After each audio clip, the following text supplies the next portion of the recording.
Isang mayamang CEO ang hindi pa nakakahawak ng kahit sinong babae sa loob ng 20 taon, pero ang bago niyang assistant ay babago sa lahat. Bago tayo magsimula, mag-iwan ng komento at ipaalam sa amin kung saan ka nanonood mula. Ngayon, umupo at tamasahin ang kwento. Umagang iyon sa Perez Enterprises at hindi tulad ng dati, kakaiba ang tensyon sa paligid. Ang dating maingay na mga pasilyo, puno ng pag-uusap at yabag ng takong, ngayon ay napalitan ng bulong-bulungan at lihim na sulyapan. Narinig mo na ba ang balita? Bulong ng isang empleyado. Oo, kakakuha lang ni Pablo Perez ng bagong assistant. Alam ba niya ang patakaran? Mukhang hindi, siguradong isang malaking gulo ito. Ang patakarang tinutukoy nila ay simple pero mahigpit. Hindi kailanman humahawak ng babae si Pablo Perez. Wala ni isang pakikipagkamay, walang tapik sa likod, at lalong walang aksidenteng pagdikit. Sa paglipas ng mga taon, nasanay na ang mga babaeng empleyado sa patakarang ito. Ang ilan ay itinuring itong isa lamang sa mga kakaibang gawi ng isang bilyonaryo, habang ang iba ay nagspekula na baka may malalim na sugat o trauma sa kanyang nakaraan. Ngunit anuman ang dahilan, isa lang ang sigurado, walang sino man ang nangangahas na lumapit ng sobra. Ngunit si Imelda Suarez, ang bagong personal assistant, ay walang kaalam-alam tungkol dito. Unang araw pa lang niya sa trabaho, pero ramdam na ramdam niya ang kakaibang enerhiya sa opisina. Panay ang sulyap sa kanya ng mga tao at ang mga ekspresyon nila ay tila may halong awa at kuryosidad. Parang isa siyang kaawa-awang usa na walang kamalay-malay na papasok sa lungga ng isang mabangis na leon. Suarez, malakas na sigaw ni Paula, ang executive secretary, na tila pumutol sa katahimikan. Kailangan ni Mr. Perez ng kurbata, kunin mo at dalhin mo sa kanya, ngayon na! Napakurap si Imelda, naguguluhan. Pasensya na, ano po? Ang kurbata, Suarez. May meeting siya sa loob ng 10 minuto. Bilisan mo. Ah, okay. Kurbata lang naman pala. Madali lang yan, naisip niya. Gaano ba kahirap pumili ng isa? Dali-dali siyang nagtungo sa executive dressing room at binuksan ang aparador kung saan nakatago ang mga kurbata ni Pablo. Ngunit may isang maliit na problema. Higit 50 ang pagpipilian. Ano ba yan? Bulong niya habang sinusuri ang koleksyon. Anong kulay ang babagay sa isang malamig at mailap na CEO? Kumuha siya ng navy blue, tapos black, tapos gray. Hanggang sa mapanik siya at kinuha na lang lahat. Hawak-hawak ang tambak ng mga kurbata, nagmamadali siyang nagtungo sa opisina ng CEO. Simple lang naman ang misyon niya, ipasok, iabot ang kurbata at umalis. Madali, di ba? Kumatok siya. Pasok. Huminga siya ng malalim at pumasok.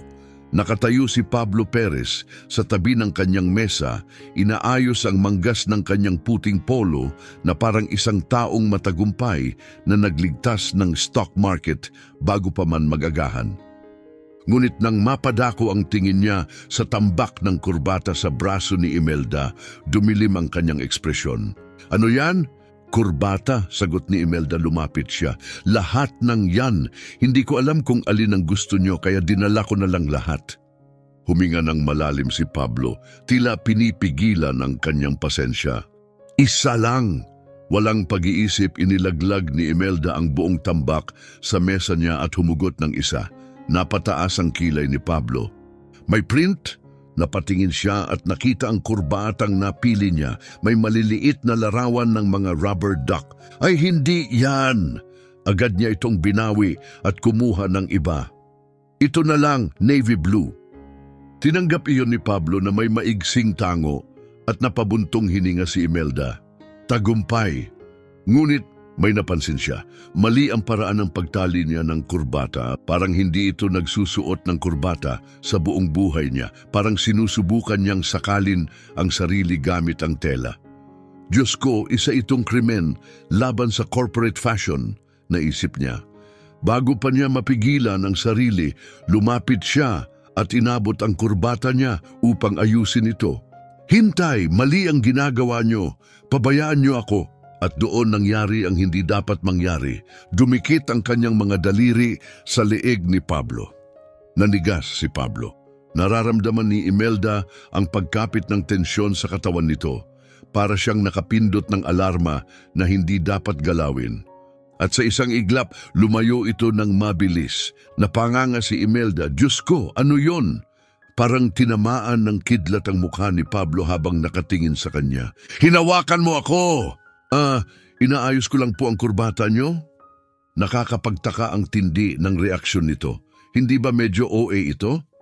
Huwag mo nang ulitin yan, madiing sabi ni Pablo. Okay, kalma lang.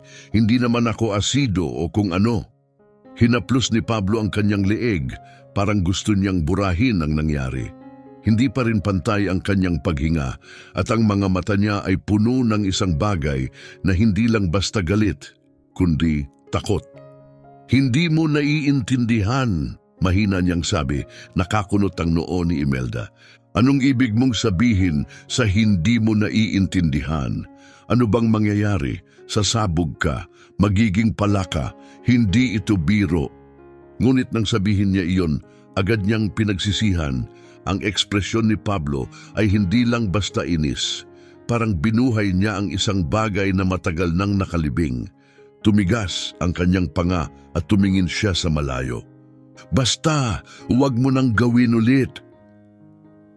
Tahimik na tinignan siya ni Imelda. Napakakaiba nito.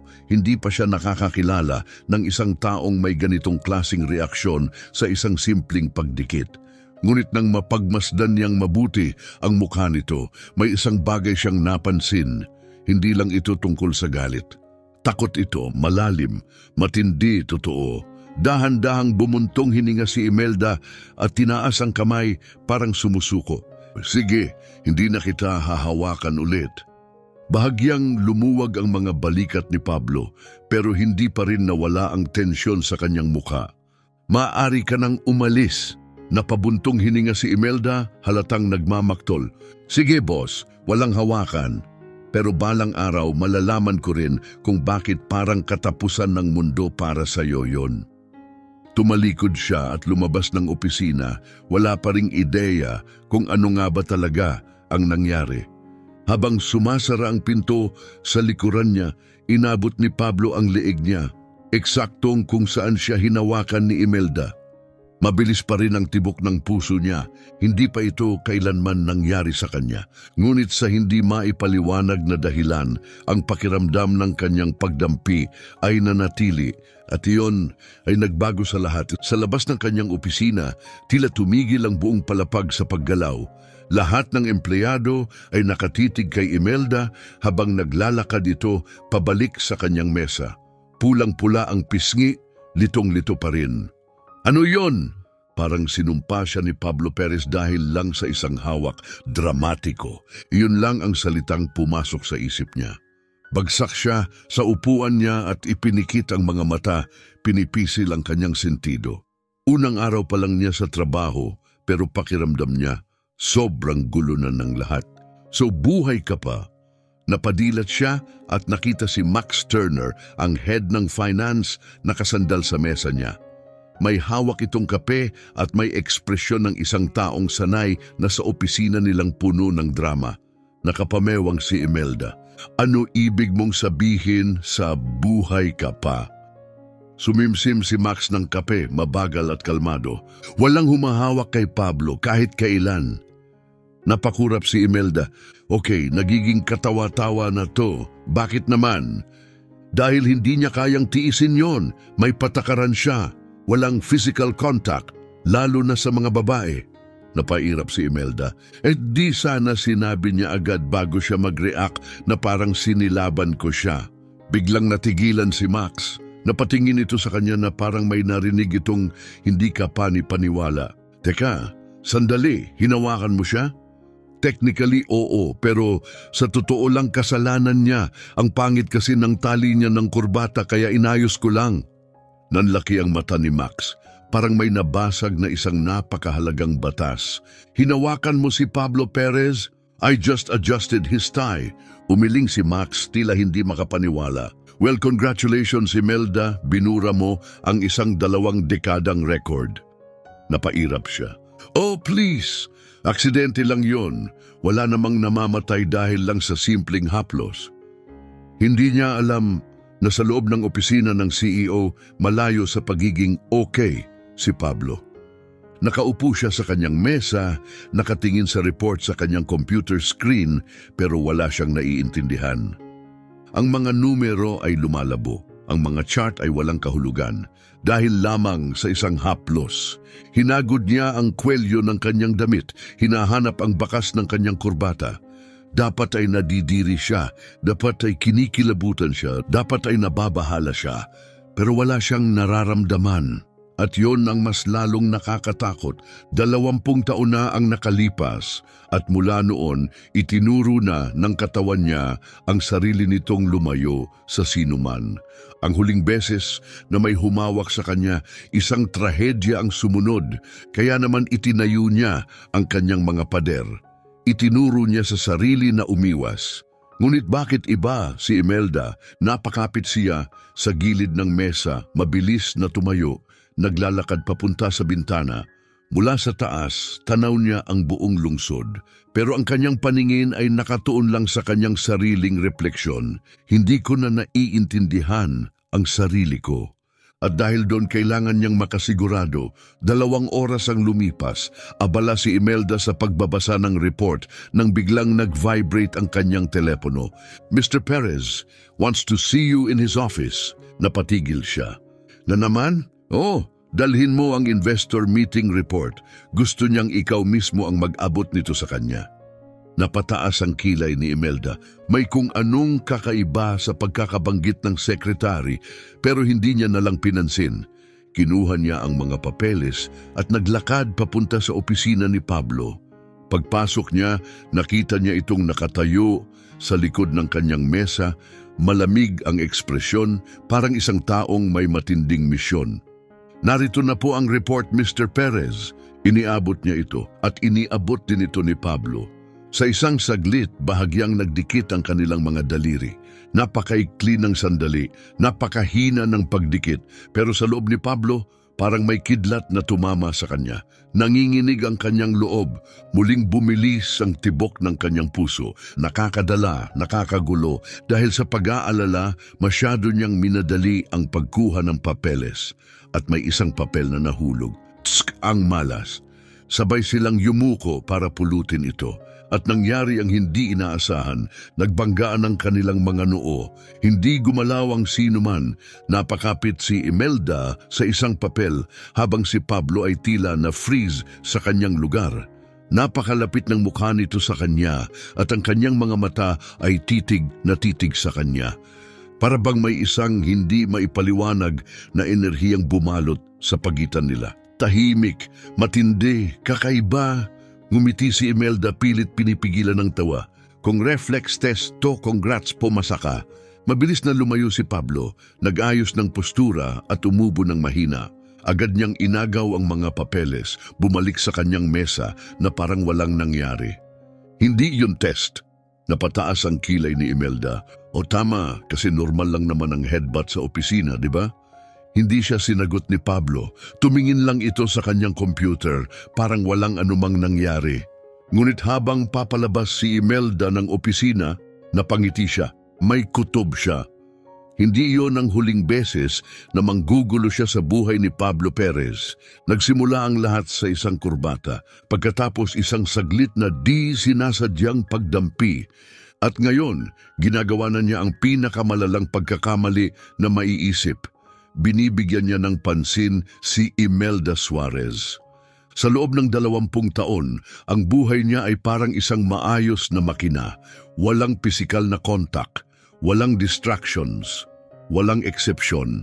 Ang kanyang mga patakaran ay hindi lamang basta kagustuhan, isa itong sistema, isang paraan upang mapanatili ang kontrol. hanggang sa dumating siya. Hindi siya tulad ng kahit sinong assistant bago niya. Hindi siya nag-aalinlangan, hindi siya sumusuko sa matalim niyang titig. At ang pinakamasama sa lahat, hindi niya siniseryoso ang kanyang mga patakaran. At ngayon, unti-unti na siyang pumapasok sa kanyang isipan. Sa nagdaang ilang oras, napansin niya ito laban sa kanyang kagustuhan.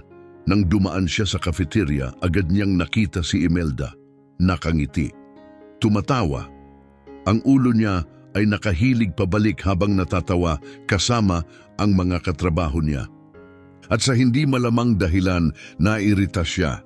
Sa isang meeting, nahuli niyang kinakagat nito ang kanyang labi habang nag-iisip. Walang dahilan para maalala iyon ng kanyang utak, pero ginawa pa rin nito. At ang pinakanakakagulat na natuklasan niya, nagsasalita si Imelda sa sarili niya kapag nagtatrabaho. Nakita niya ito kanina. Nakayuko si Imelda sa harap ng computer, pabulong na nagmumura. Sino bang nagdisenyo ng spreadsheets na to? Sinadya ba nilang pahirapan ng mga assistant? Oh, kung magkamali ako dito, siguradong tititigan niya ako na parang sinira ko ang buong buhay niya. Tumaas ang kilay ni Pablo. Pinag-uusapan ba niya ako? Hindi niya dapat iniintindi, hindi niya dapat pinakikinggan. Pero iyon nga ang ginagawa niya. Pagkatapos, nagkamali si Imelda. Isang maliit na pagkakamali. Halos hindi kapansin-pansin. Isang minor na formatting error sa isang financial report. Kung tutuusin, hindi niya iyon papansinin. Pero ngayong araw, napansin niya, pinulot niya ang report at pinindot ang intercom button. Imelda, sa opisina ko ngayon, ilang segundong katahimikan. Pagkatapos, ang ibig mong sabihin ngayon, as in ngayon na ngayon? Huminga ng malalim si Pablo, pinagsisisihan na niya ito. Yan ang sinabi ko. 2 minuto ang lumipas bago siya lumitaw sa pinto, may nakatawid na mga braso. Okay, isang babala lang, kung tatawagin mo ako sa intercom ng ganyan, baka atakihin ako sa puso. Hindi niya iyon pinansin. Iniangat niya ang report. Ano to? Sumimangot si Imelda. Isang papel? Naubos na ang pasensya niya. Ano ang mali sa papel na to? Kinuha niya ito at tiningnan ang dokumento. Nakatiklop ang mga braso ni Pablo habang naghihintay. Sa huli, napabuntong hininga si Imelda. Okay, nakita ko na. Nakalimutan kong i-align ang columns sa second chart. Pero, Mr. Perez, maging tapat tayo. May namatay na ba dahil sa isang misaligned table? Kung gusto ko ng totoong kaguluhan, magsisimula ako ng tech company at magsusuot ng tsinelas sa opisina. Saglit na katahimikan. Tapos, sandali, nagsusuot ka ba ng tsinelas sa bahay?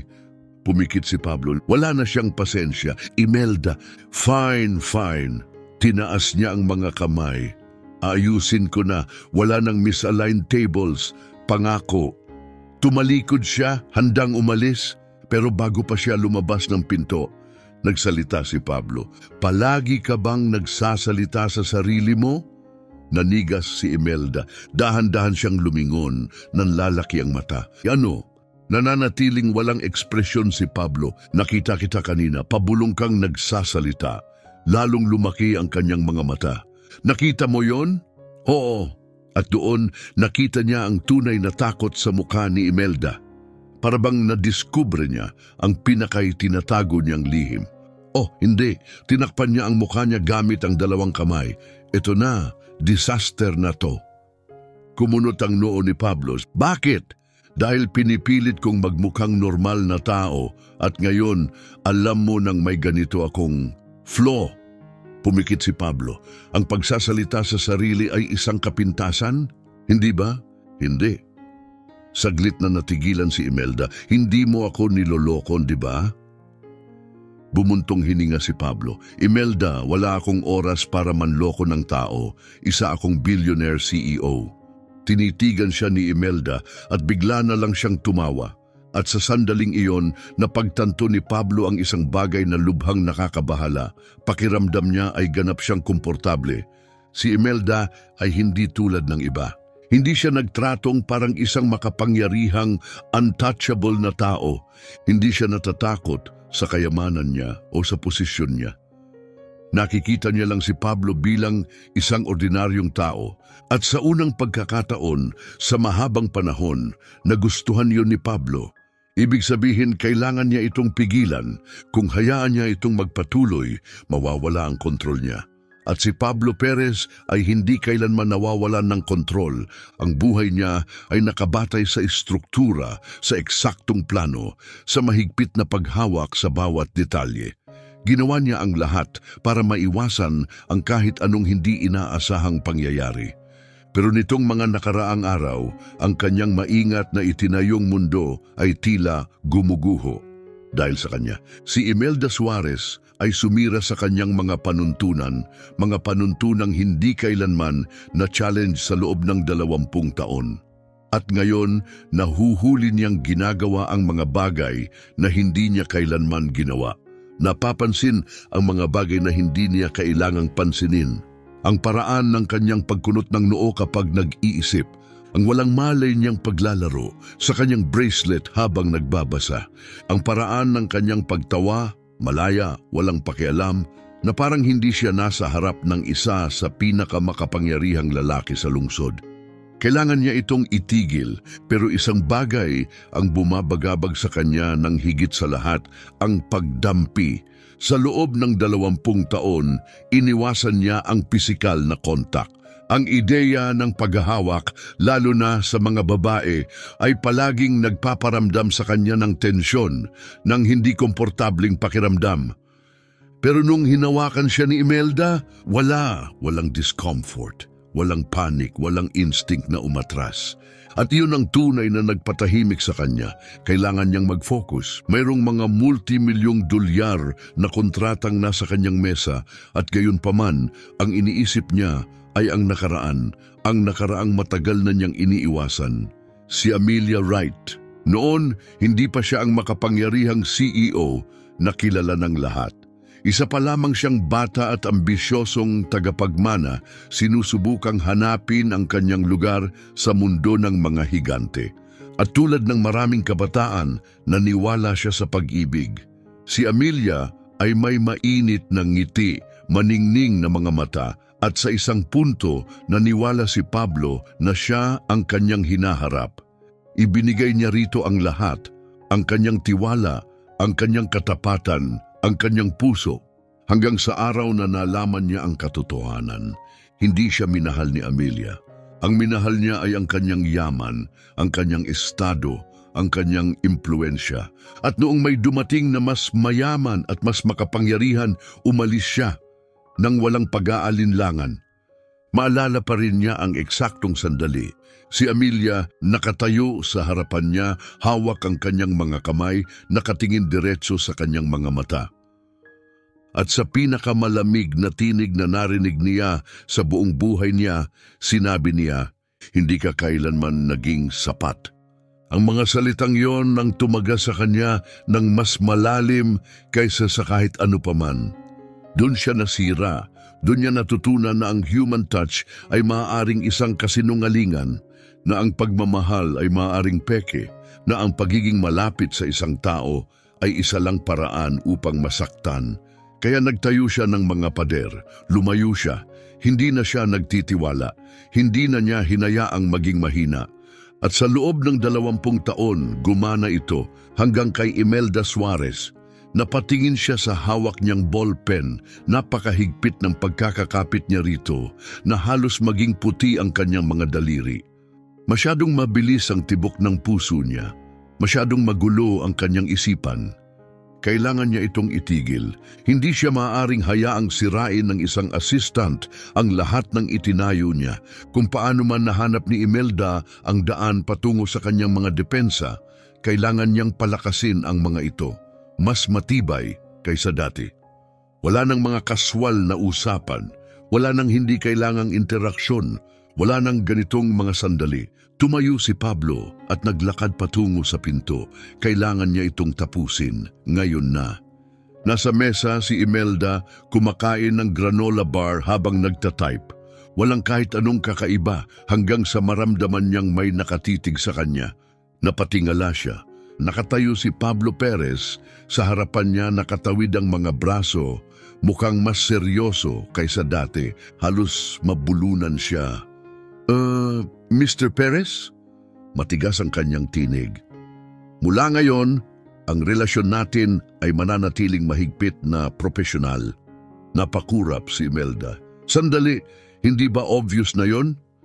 Walang biro, walang hawakan, walang hindi kailangang lapit. Napatingin siya kay Pablo, halatang nagpipigil ng tawa. Di kailangang lapit. Boss, halos hindi nga tayo nag-uusap sa labas ng trabaho. Ano bang iniisip mo na sinusubukan kitang akitin? Hindi niya inasahan yon.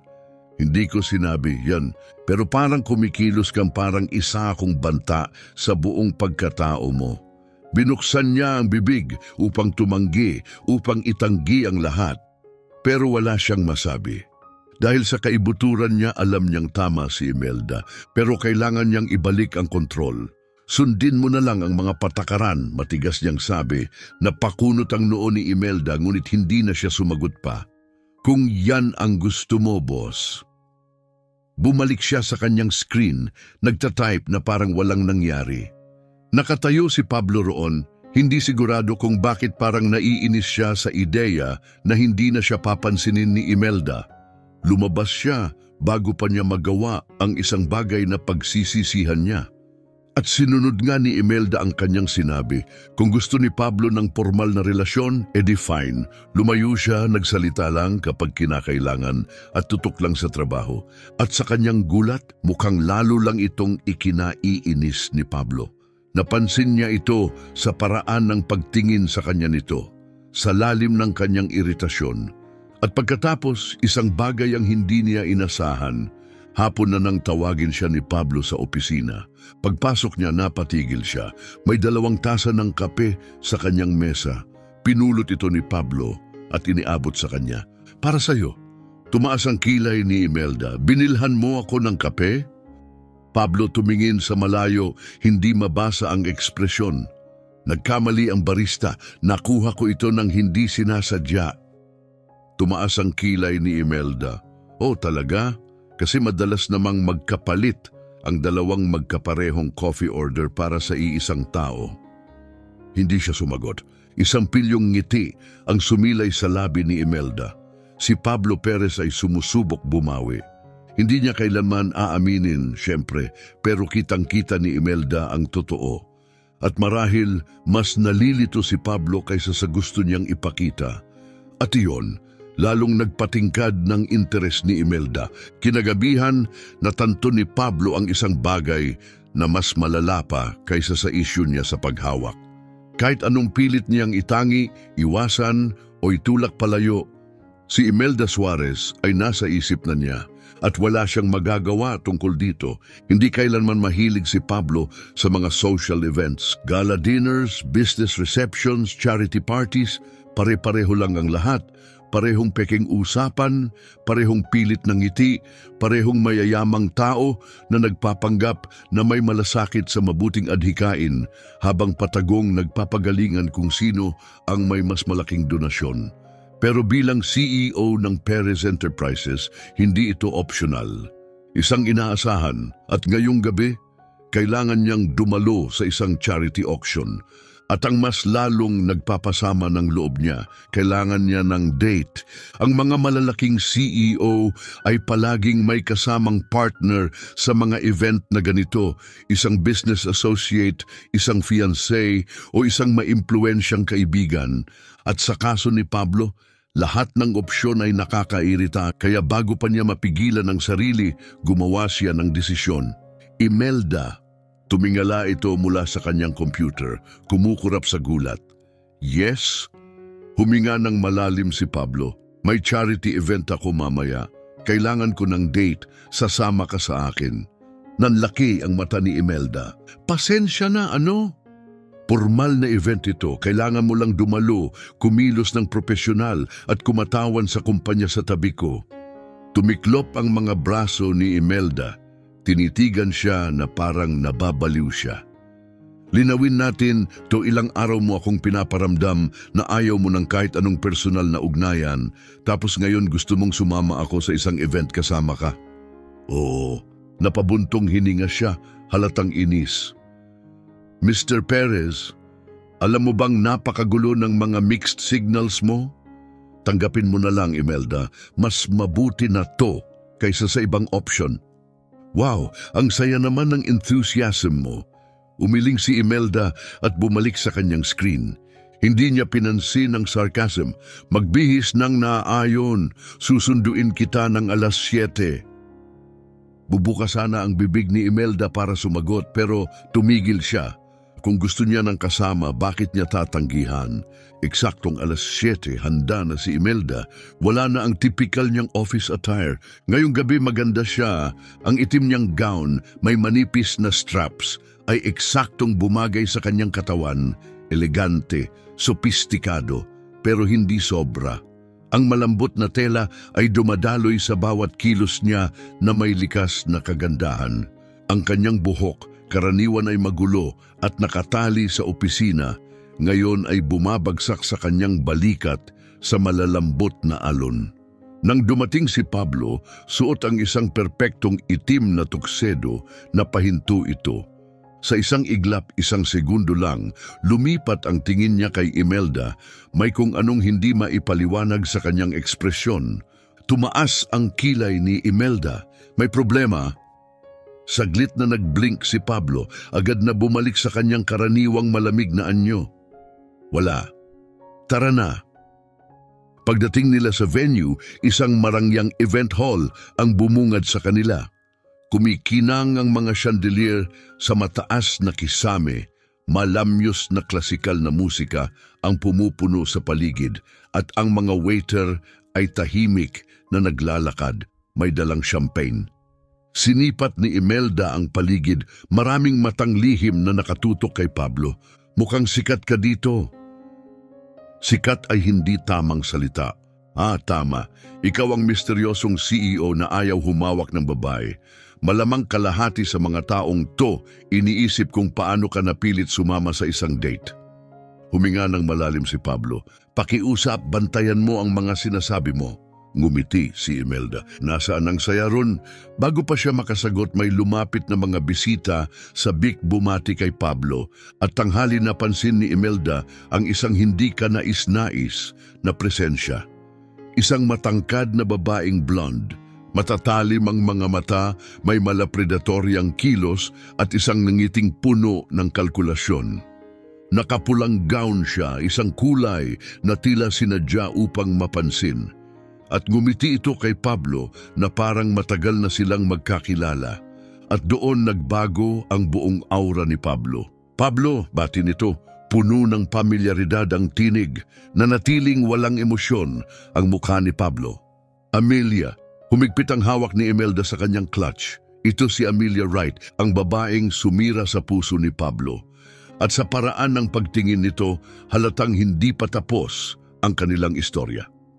Nagulat akong makita kang may kasama ngayon, ani Amelia, dahan-dahang hinahagod ng tingin si Imelda na parang sinusukat ito. Napangiti si Imelda, nakakita siya ng pagkakataon. Dahan-dahan niyang isinukbit ang braso niya kay Pablo. Bahagyang lumapit, ang ekspresyon ay tiwala at kalmado. Si Pablo ay isang tunay na gentleman, sabi niya ng mahinahon. Hindi niya ako hahayaang mag-isa. Nanigas si Pablo. Saglit na nawala ang ngiti ni Amelia, isang segundo lang. Pagkatapos, mabilis itong nakabawi. Ganun ba? Sagot nito, matamis ang boses, pero malamig ang mata. Kilala ko si Pablo bilang isang napaka-reserved na tao. Ngumiti si Imelda, bahagyang tumagilid ang ulo na parang sinusubukan pantayan ang enerhiya ni Amelia. Siguro hindi mo lang nakita ang tamang panig niya. Bahagyang nagdilim ang mga mata ni Amelia at doon nalaman ni Imelda, lalong naiinis ito. At mas lalo siyang natutuwa, bahagyang tumagilid ang ulo ni Imelda, may larong ngiti sa kanyang labi. Baka naman hinihintay lang niya ang tamang tao para basagin ang pader na yon. Matagal siyang pinagmasdan ni Amelia, ngunit hindi sumagot.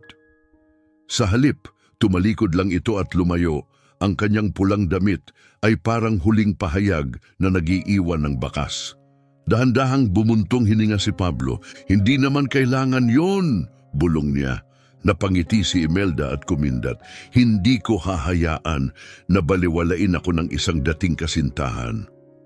Tiningnan siya ni Pablo ng matagal. Gusto mo talagang manggulo, di ba? Ngumiti si Imelda. Mas gusto kong isipin na pinapantay ko lang ang laban. Napansin ni Pablo na mas matagal niyang pinagmamasdan si Imelda kaysa sa dapat. May kakaiba sa kanya. Hindi siya natatakot kay Pablo.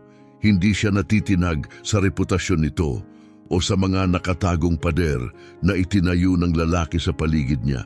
At sa unang pagkakataon ngayong gabi na pagtanto niya, baka hindi ganun kasama ang magkaroon ng Imelda sa tabi niya. Nang makaalis sila sa event, ramdam na ni Imelda ang matinding pagod. Bumagsak siya sa upuan ng sasakyan at napabuntong hininga. Mas nakakapagod yon kaysa sa isang buong araw sa opisina. Tahimik na nagmaneho si Pablo, gaya ng nakasanayan, kalma at kontrolado. Makalipas ang ilang sandali, lumingon si Imelda sa kanya. So, naging matagumpay ba ang event? Bahagyang tumango si Pablo. Oo, maganda ang naging pagtanggap sa kumpanya. Matalim nang ngumiti si Imelda. At ako, pumasa ba akong disenteng kasama sa isang formal na pagtitipon? Sandaling tumingin si Pablo sa kanya bago muling ibinalik ang tingin sa kalsada. Matitiis. Tumawa si Imelda. Yan na ba ang pinakamalapit na papuri na makukuha ko? Hindi sumagot si Pablo pero sa unang pagkakataon ngayong gabi may nangyaring hindi inaasahan. Isang bahagya, halos di halatang ngiti ang gumuhit sa kanyang labi. Napansin iyon ni Imelda at nagustuhan niya ang nakita. Nang huminto ang sasakyan sa tapat ng apartment niya, tumingin siya kay Pablo bago bumaba. Salamat sa pagdala sa akin, mahina niyang sabi. Nagtagpo ang kanilang mga mata, tumango si Pablo. Gabi na, Imelda. Ngumiti siya at bumaba, tuluyang naglaho sa loob ng gusali. Pinanood ni Pablo ang pinto habang unti-unting sumara. Dapat ay nakahinga siya ng maluwag na natapos na ang gabi. Pero sa halip, may kung anong bumabagabag sa kanya. At mas lalong hindi niya gusto ang pakiramdam na yon. Hindi makatulog si Pablo Perez. Nakahiga siya sa kama, nakatitig sa kisame ng kanyang penthouse na parang naroon ang sagot sa kanyang isipin. Pero alam na niya ang dahilan kung bakit siya balisa. Si Imelda Suarez, ang event ay dapat isang formalidad lamang. Dapat ay isinama niya ito, natapos ang obligasyon at kinalimutan na. Pero sa halip, paulit-ulit bumabalik ang isip niya sa kanya. Sa paraan kung paano niya hinarap si Amelia nang walang pag-aalinlangan, pabor sa kanya ang naging sitwasyon. Sa paraan kung paano gumalaw ang kanyang itim na damit habang lumalakad siya sa ballroom. Sa paraan kung paano niya hinawakan ng kanyang braso, hindi may pag-aalinlangan o pag-iingat, kundi parang nararapat siya roon. At ang pinaka nakakatakot sa lahat, hindi niya naramdaman ang pangangailangang lumayo. Kinilabutan siya. Sa loob ng maraming taon, iniwasan niya ang pisikal na pakikisalamuha. Hindi siya komportable rito, minsan dumadapo pa ang inis. Pero kay Imelda, wala siyang naramdaman, walang pag-aalangan, walang kaba, walang pagnanais na umiwas. At hindi iyon katanggap-tanggap. Mabilis siyang bumuntong hininga, pilit tinatanggal sa isip ang mga naiisip. Isang pansamantalang abala lang ito. Kailangan niyang bumalik sa kanyang routine, kalimutan ang lahat ng ito at kontrolin ang sarili. Yun lang, dumating si Pablo sa opisina sa karaniwang oras.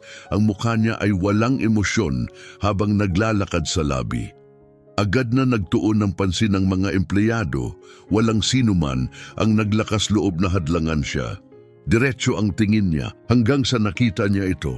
Si Imelda ay nakaupo sa kanyang mesa, may hawak na tasa ng kape, tumatawa sa isang biro ni Max Turner.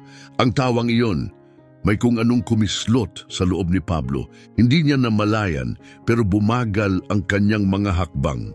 Halos hindi iyon napansin ni Newman maliban kay Max na matamang nagmamasid. Pilyong ngumiti si Max, may halong panunukso ang tingin. "Magandang umaga, Ginoo Perez," bati niya, may kung anong di mabigkas na kahulugan sa boses. Nanigas si Pablo, bumagsak ang ekspresyon. Tahimik siyang nagpatuloy sa paglalakad. Napalingon si Imelda, may hawak na folder ng mga dokumento. "Magandang umaga, boss. Handa ka na ba sa isang kapanapanabik na araw ng spreadsheets at meetings?" Huminto si Pablo sa tabi ng mesa niya, sinulyapan ang folder na hawak niya. At saka, laban sa kanyang sariling paghuhusga, muli siyang tumingin kay Imelda. Nakangiti pa rin ito mula sa usapan nila ni Max. Walang kamalay-malay kung paano niya naagaw ang buong atensyon ni Pablo. At hindi iyon nagustuhan ni Pablo. O siguro, iyon ang sinabi niya sa sarili. Mabilis niyang iniwas ang tingin, itinuon sa kontratang hawak niya. Pero kahit anong gawin niya, ang tunog ng tawa ni Imelda ay hindi maalis sa kanyang isipan. Nakakatawa. Hindi siya ang tipo ng taong nakakaramdam ng selos, lalo na sa isang bagay na kasing payak ng isang tawa. Pero tuwing naririnig niya ang boses nito na nakikihalubilo sa iba, may kung anong kumikirot sa loob niya. Dahan-dahan siyang huminga ng malalim, pilit iwinawaksi ang damdamin. Ito ay isang distraksyon at hindi siya dapat nadidistract. Matalim niyang isinara ang hawak niyang dokumento at tumayo, naglakad palabas ng kanyang opisina. Kailangan ng espasyo para luminaw ang isip. Ngunit sa sandaling lumabas siya sa pasilyo, agad niyang pinagsisihan iyon. Dahil nandoon siya at muli tumatawa. Tumagos sa buong opisina ang kanyang tinig, magaan, masaya. Nagningning ang kanyang mga mata, ang kanyang buhok ay kumikislap sa ilalim ng liwanag. At pagkatapos tumingin ito sa kanya, nagtagpo ang kanilang mga mata at sa isang saglit na hindi nila namalayan, kapwa sila hindi gumalaw. Walang nagsalita. At sa unang pagkakataon sa matagal na panahon, walang ideya si Pablo Perez kung ano ang dapat niyang gawin. "Hey Pablo," tawag ni Imelda. Ang maliwanag niyang ngiti ay tumagos sa abalang ingay ng opisina. "Pwede ba kitang makausap sandali?" Ang boses niya ay mas matalim kaysa sa inaasahan niya. Siyempre, sandaling nagpalitan ng tingin sina Imelda at Max na bahagyang tinaas ang kilay sa aliw ngunit nanatiling tahimik. Habang papalapit si Imelda, ang saya sa kanyang mukha ay napalitan ng kuryosidad. "Anong meron? Gusto ko lang pag-usapan ang paparating na deadline ng proyekto at ang mga ulat mo. Pwede ba nating talakayin ngayon?" Agad na naunawaan ni Imelda ang dahilan. "Siyempre, kukunin ko lang ang ilang gamit sa mesa ko." Habang naglalakad sila patungo sa conference room, masyadong naging mulat si Pablo sa kanyang presensya, kung gaano siya kalapit, kung gaano kadali itong kumilos sa tabi niya. Bumilis ang tibok ng puso niya at wala siyang ideya kung bakit. Trabaho lang ito, isa lang itong pangkaraniwang pag-uusap tungkol sa spreadsheets at deadlines. Kaya bakit parang may ibang nangyayari? Pilit niyang itinaboy ang mga iniisip at pinilit mag-focus. Pero nang makaupo sila, nag-iba muli ang atmosfera. Pinag-uusapan nila ang mga numero, pero parang may hindi nasasabi sa pagitan nila. Ang bawat sulyap, ang bawat salita ay tila may ibang kahulugan. At bago pa niya namalayan, nahuli niya ang sarili niyang nakatitig sa kanya. Sa isang iglap, parang nawala ang lahat ng bagay sa paligid. Paano niya ito nagagawa? Paano siya nagagawang makalimot sa sarili? Mabilis niyang inalog ang isip niya, hindi, trabaho ito, mag-focus. Ngunit lumala lang ang kanyang pagkabigo dahil kahit anong gawin niya, hindi niya kontrolado ang kanyang iniisip o ang nararamdaman niya, lalo na kung paano binabagabag ni Imelda Suarez ang kanyang isipan. "Pablo?" Nadala siya pabalik sa realidad ng tinig nito. Napalunok siya. "Pasensya na, ako lang." "Ayos ka lang ba?" May bahagyang pag-aalala sa kanyang muka. "Oo, wala namang problema." Pero alam nilang pareho na hindi yun totoo. Muling pinagmasdan siya ni Imelda, tila may hinahanap sa kanyang ekspresyon. Para kang balisa ngayon. Sabi ko, ayos lang ako. Mas matalas ang tono niya kaysa sa nais niya at agad siyang nakadama ng pagsisisi. Hindi umatras si Imelda, bagkus tinitigan siya nito ng matatag. Ayos lang na hindi maging ayos, alam mo yon. Sa isang iglap, naisip ni Pablo kung dapat niyang sabihin ang totoo. Sabihin sa kanya ang kaguluhan sa loob niya mula nung gabing iyon. Pero hindi niya kaya. Mag-focus na lang tayo sa trabaho. Matigas niyang sagot. Tinatapos ang kung anuman ang nangyayari sa pagitan nila. Napabuntong hininga si Imelda, ngunit tumango. Sige. Ngunit nanatili pa rin ang bigat sa pagitan nila.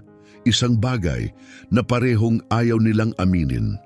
At ngayon, nandito siya, pinapanood si Imelda na tumatawa kasama si Max Turner. Ang kanyang panga ay halos mabasag sa pagkakakuyom. Walang dahilan, wala siyang rason para maramdaman ito. At bago pa niya namalayan, tumayo siya at naglakad patungo sa kanila. Imelda! Lumabas ang boses niya ng mas matigas kaysa sa nais niya. Lumingon si Imelda, may ngiti pa sa kanyang labi hanggang sa nakita niya ang mukha nito. Yes, boss? Kailangan kitang makausap. Ngayon! Napangisi si Max, tila natutuwa sa isang bagay na hindi na iintindihan ni Pablo. Mukhang oras ko na para umalis. Ang saya ng usapan natin, Imelda. Kumindat ito bago tumalikod at lumakad palayo. Ayaw ni Pablo doon. Nag-cruise ang mga braso ni Imelda. Ano bang problema? Napatigil siya. Dahil sa totoo lang, wala siyang ideya kung ano ang sasabihin. Umasa lang siya sa bugso ng damdamin at ngayon wala siyang sagot. Bahagyang tumagilid ang ulo ni Imelda. Pablo, ayos ka lang ba? Ayos!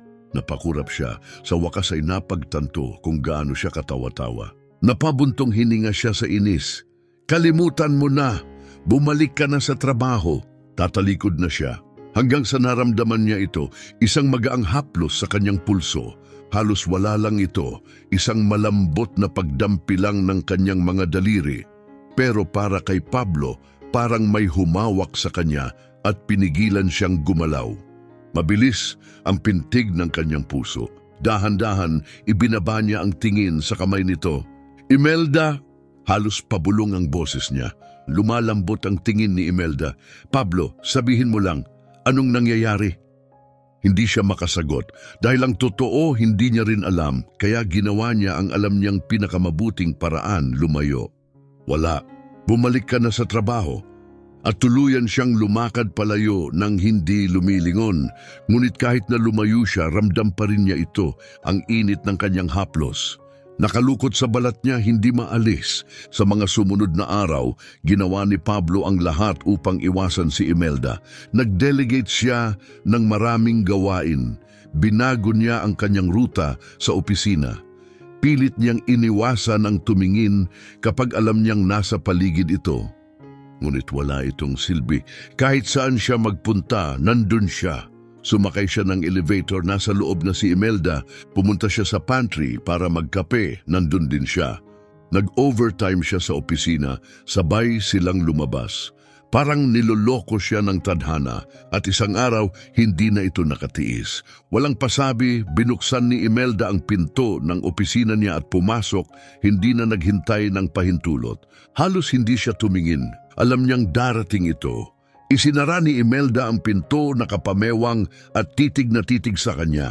Tama na Pablo, anong nangyayari? Umayos siya ng upo, pinapanatiling walang emosyon ang kanyang muka. Hindi ko alam ang sinasabi mo. Naningkit ang mga mata ni Imelda. Talaga. Kasi nitong mga nakaraang araw parang iniiwasan mo ako, ni hindi mo ako matingnan. Hindi siya sumagot dahil lahat ng sinabi nito tama. Muling napabuntong hininga si Imelda. May nagawa ba akong mali? Sabihin mo na lang para matapos na to. Dahil itong silent treatment mo, nakakapagod na. Pero nanatili siyang tahimik dahil ano nga ba ang masasabi niya na nawawalan siya ng kontrol? Na hindi niya mapigilan ang iniisip niya tungkol sa kanya? Hindi. Hindi niya kailanman aaminin yon. Mataman siyang pinagmasdan ni Imelda, tila may hinihintay. Pero nang mapagtanto niyang wala siyang makukuhang sagot, umiling siya puno ng inis. Sige, magpatuloy ka sa pagpapanggap pero wag mong asahan na hindi ko mapapansin. At sa huling tingin, lumabas siya at isinara ang pinto.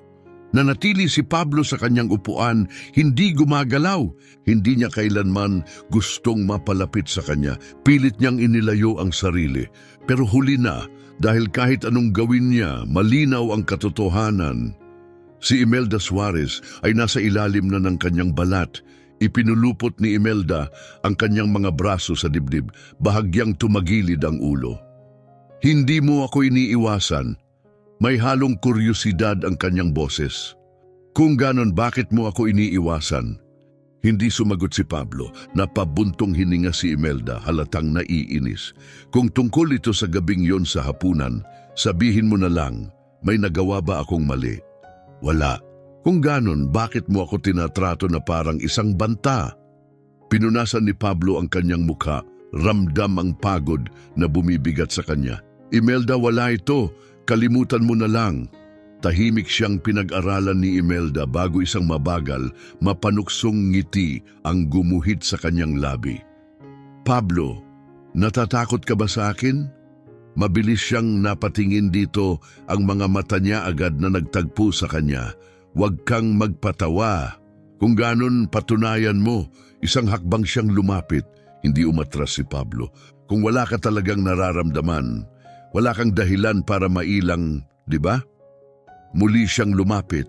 Bumilis ang tibok ng puso niya pero hindi siya nagpakita ng reaksyon at saka ginawa ni Imelda ang isang bagay na nagpadaluyong ng kuryente sa katawan niya.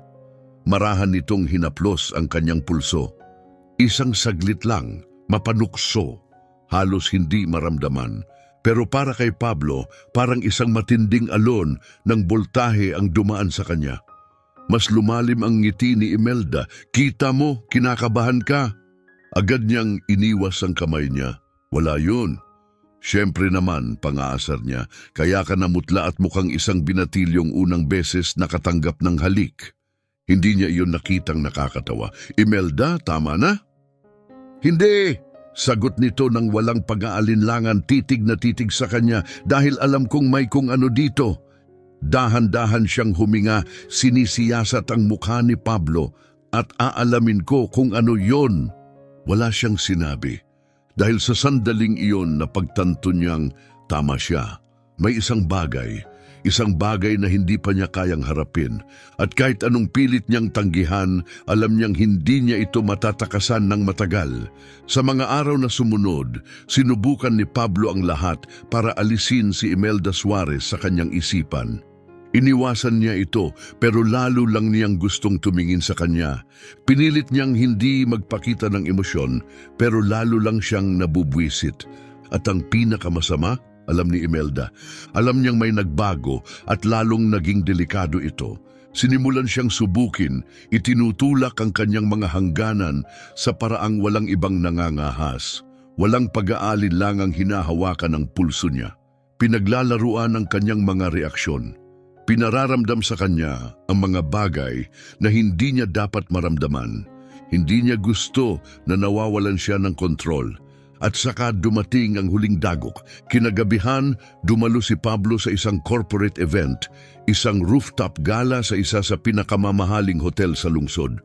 Alam niyang nandoon si Imelda, bahagi ng trabaho niya iyon, pero hindi siya handa sa nakita niya. Agad niyang natagpuan ang kanyang mga mata sa kanya, parang may hindi nakikitang puwersang nagtulak sa kanya. Suot ni Imelda ang isang malalim na pulang damit, elegante, perpektong bumagay sa kanya. Ang bukas nitong likuran ay sapat lang upang mapansin. Ang kanyang buhok ay malayang bumagsak sa kanyang balikat at ang ngiting ibinigay niya sa mga tao sa paligid ay walang kahirap-hirap, maliwanag. Napakadali. Ayaw ni Pablo sa naramdaman niya, hindi niya ito matukoy. Pero kung may salitang pinakamalapit sa nararamdaman niya, pag-aangkin, at iyon ang pinakamapanganib sa lahat. Habang lumilipas ang gabi, pinanatili ni Pablo ang kanyang composure. Ginampanan niya ang kanyang papel, kinakausap ang mga investor, pinag-uusapan ang negosyo, pero hindi niya mapigilang tumingin sa kanya. Kada lingon niya nandun siya, tumatawa, nakikipag-usap, parang siya ang bituin ng gabi. At saka may nakita siyang nagpabilis ng kanyang dugo. Si Imelda ay nasa bar, kausap si Nathan Carter. Maginoo, makinis, magsalita. Isang negosyanteng kilala sa pagiging maharot sa bawat magandang babaeng nakakasalamuha. At saka nakita niya ito, ang eksaktong sandali kung kailan ipinatong ni Nathan ang kamay niya sa baywang ni Imelda. May kung anong bumigay sa loob ni Pablo. Bago pa siya makapag-isip, naglalakad na siya papunta sa kanila. Kasagsagan ng tawanan ni Imelda nang bigla niyang maramdaman ang isang presensya sa tabi niya. Bago pa siya makalingon, may marahas ngunit hindi masakit na kamay ang humawak sa kanyang braso. Napablink siya sa gulat. "Pablo?" Tumaas ang kilay ni Nathan, may pilyong ngiti. "Aba, kung hindi si Pablo Perez, may nakakaabala ba tayo?" Hindi siya pinansin ni Pablo, nakatutok lamang ang tingin kay Imelda. "Kailangan kitang makausap," malamig ngunit matigas ang tono niya. Kumunot ang noo ni Imelda. "Nasa kalagitnaan kami ng usapan, pwede bang mamaya na lang?" Hindi sumagot si Pablo. Sa halip, bahagyang humigpit ang hawak niya, hindi para saktan siya, kundi para iparamdam na seryoso siya. Tumawa si Nathan umiling, "Relax, Pablo. Hindi ko naman balak agawin ang babae mo." Nanlaki ang mga mata ni Imelda. "Ano? Hindi?" Pero hinila na siya ni Pablo palayo, hindi alintana ang mga nakatitig. Hindi siya binitiwan ni Pablo hanggat hindi sila nakarating sa isang tahimik na sulok ng rooftop. Mabilis na hinila ni Imelda ang kanyang braso palayo, saka tumawid ang mga braso sa kanyang dibdib. "Okay, ano yon?" Pinadaan ni Pablo ang kamay sa kanyang buhok, halatang inis. Hinawakan kanya, napalunok siya. "So, isa lang yung simpleng haplos." Matigas ang titig ni Pablo. "Hindi ko nagustuhan." Bahagyang bumilis ang tibok ng puso ni Imelda. Matagal siyang tumingin sa kanya, sinusuri ang mukha nito, hanggang sa unti-unting lumitaw ang isang pilyong ngiti sa kanyang mga labi. "Pablo?" Malambing at mapanukso ang kanyang tono. "Nagsiselos ka ba?" Napalunok si Pablo. "Hindi." "Kung ganon, anong ibig sabihin nito?" Hinamon siya ni Imelda. Mas malambing na ngayon ang boses, ngunit hindi nawala ang determinasyon. Wala siyang sagot. Lumapit pa si Imelda, binabawasan ng distansya sa pagitan nila. "Sabihin mo ang totoo." Naamoy na niya ang pabango nito. Ang lapit nito ay parang bumabalot sa kanya, pinapahirap ang pag-iisip ng maayos. Walang katotohanan, anya mahigpit ang tono. Pinagmasdan siya ni Imelda ng matagal. At saka isang pilyong ngiti ang lumitaw sa kanyang labi. "Kung ganon, paano kung gawin ko ulit? Kung hayaang hawakan ako ng ibang lalaki, hindi ka ba maapektuhan?" Nanigas ang panga ni Pablo. Pumikit siya sandali, pilit pinakalma ang sarili. Pero bago pa niya napigilan ang sarili, mabilis niyang hinawakan ang likod ng leeg nito. Matibay, determinado, at hinila siya palapit. At hinalikan niya ito, walang pag-aalinlangan, walang pag-aalangan. Parang apoy na, sa wakas ay pinayagang lumiyab. Nanlaki ang mata ni Imelda sa gulat, ngunit saglit lang iyon. Ilang segundo lang, hinawakan niya ang kwelyo ng kanyang jacket at hinila siyang mas malapit. Nawala ang mundo sa paligid nila. Ang ingay ng rooftop, ang mahihinang pag-uusap, ang mga ilaw ng lungsod sa malayo, wala ng halaga. Ang natira lang ay ito, sila. Si Pablo ang unang kumalas. Hingal siya ng bahagyang lumayo, dahan-dahang iminulat ang mga mata. Nakatingin lang sa kanya si Imelda. Nanlalaki ang mata. Bahagyang nakabuka ang mga labi. Mabilis ang pagtaas-baba ng kanyang dibdib. At doon bumagsak ang realidad sa kanya. Hindi dapat nangyari ito. Ang boses niya ay biglang naging malamig, parang isang kutsilyong tumaga sa katahimikan. Kumurap si Imelda. "Ano?" Umatras siya. Isa itong pagkakamali. Agad na nagbago ang ekspresyon ni Imelda. Iniangat ang kanyang mga braso at tinitigan siya ng matalim. So hayaan mo akong linawin ito. Hinalikan mo ako ng ganyan at ngayon sinasabi mong pagkakamali. Hindi siya sumagot dahil nararamdaman pa rin niya ito, ang tamis ng kanyang halik, ang init ng kanyang haplos. At iyon mismo ang dahilan kung bakit kailangan itong matapos. Kalimutan mo na lang, aniya, pilit ginagawang malamig ang boses. Napatawa si Imelda, isang walang siglang tawa. Pablo, hindi ka kapanipaniwala. Tatalikod na sana siya handang tapusin ito bago pa lumala, pero hinawakan siya ni Imelda sa braso, pinigilan siyang lumayo. Huwag kang tumakbo. Napahinto siya, lumapit si Imelda. Hinalikan mo ako, hinila mo ako palapit, at ngayon gusto mong magpanggap na wala lang. Mabilis na nawawala ang kontrol niya, kailangan niyang tapusin ito. Kaya sinabi niya ang tanging bagay na maaaring itulak siya palayo. Impulsibo lang yon, katahimikan. Ramdam niya ang tensyon kung paano dahan-dahang bumitaw ang mga daliri ni Imelda mula sa kanyang braso. Malalim ang buntong hininga nito at nang magsalita ito, kalmado ang boses pero may matalas na bagay na nakatago sa ilalim. Sige, kung yan ang gusto mong laro, maglalaro tayo. Walang galit sa tono niya, determinsa yun lang. At sa sandaling yon, alam ni Pablo, hindi niya siya naitulak palayo. Lalo lang niyang ginawang mapanganib ang lahat. At wala na siyang matatakbuhan. Ginawa ni Pablo ang lahat para magpanggap na hindi ito nangyari.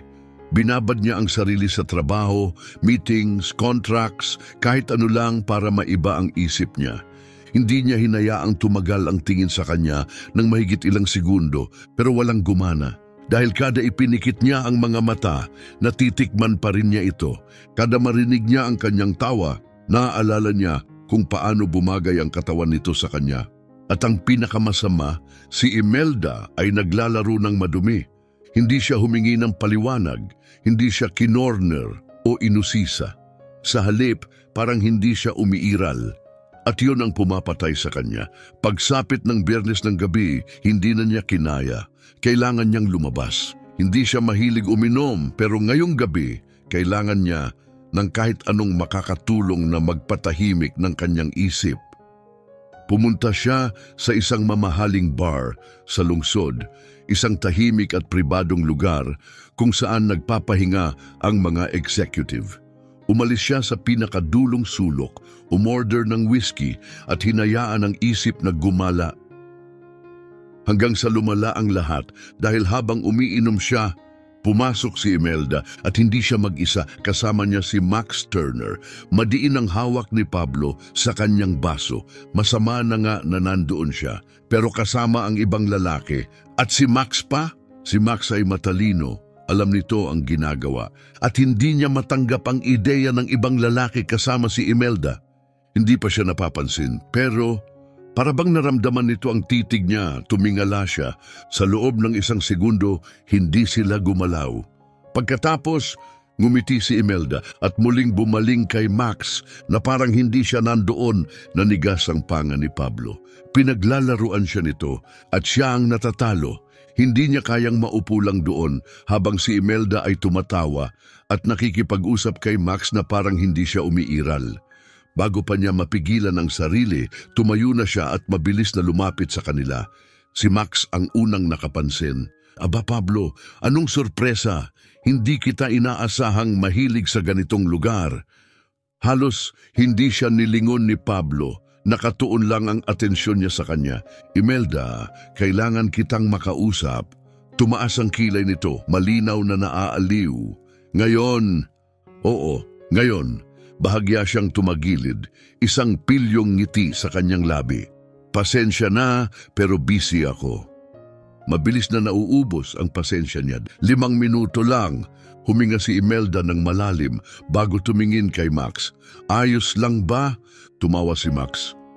Basta't hindi kanya kikidnapin, sige lang. Tumayo si Imelda, inaayos ang kanyang bestida bago humarap kay Pablo. Kitang-kita niya, nag-e-enjoy ito at ayaw niya iyon. Pero habang naglalakad siya papalabas, may isang bagay na napagtanto si Pablo. Hindi siya ang nananalo sa larong ito. Si Imelda Suarez ang may hawak ng alas at alam niya iyon. Ngumiti si Imelda, tumayo ng may kahanga-hangang kasanayan. Sige, 5 minuto. Hindi na nag-aksaya ng oras si Pablo. Hinawakan niya ang kanyang braso at iginiya siya papunta sa isang tahimik na sulok ng bar, malayo sa mga matang nakamasid at sa di kanais-nais na presensya ni Max Turner. Humarap sa kanya si Imelda, inikross ang mga braso sa dibdib. "O Pablo, anong napakahalaga?" Binuksan niya ang kanyang bibig pero walang lumabas na salita. Wala siyang naihandang sagot. At saka siya tumingala, may pilyong ngiti sa labi. "Pablo, nagsiselos ka ba?" Parang kuryenteng dumaloy sa kanyang sistema ang mga salita nito. Hindi niya maaaring aminin, pero hindi rin niya ito maaaring itanggi. "Huwag kang mag-ilusyon," mahina ngunit matigas ang boses niya. Tumaas ang kilay ni Imelda, halatang hindi kumbinsido. "Kung ganon, bakit ka nandito? Bakit mo ako hinihila palayo sa date ko?" Nanigas ang kanyang panga, hindi yon date.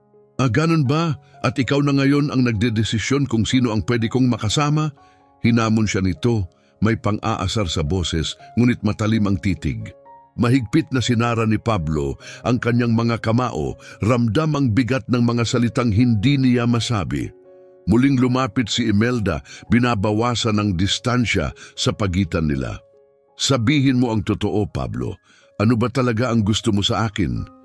Alam niya ang sagot, pero hindi niya kayang sabihin. Kaya sa halip na magsalita, kumilos siya. Bago pa niya napigilan ang sarili, dumapo ang kamay niya sa batok nito. Dumaan ang mga daliri niya sa kanyang buhok at hinila siya palapit. At sa kanya siya hinalikan, hindi ito tulad ng una nilang halik. Hindi ito basta impulsibo o isang kahinaan.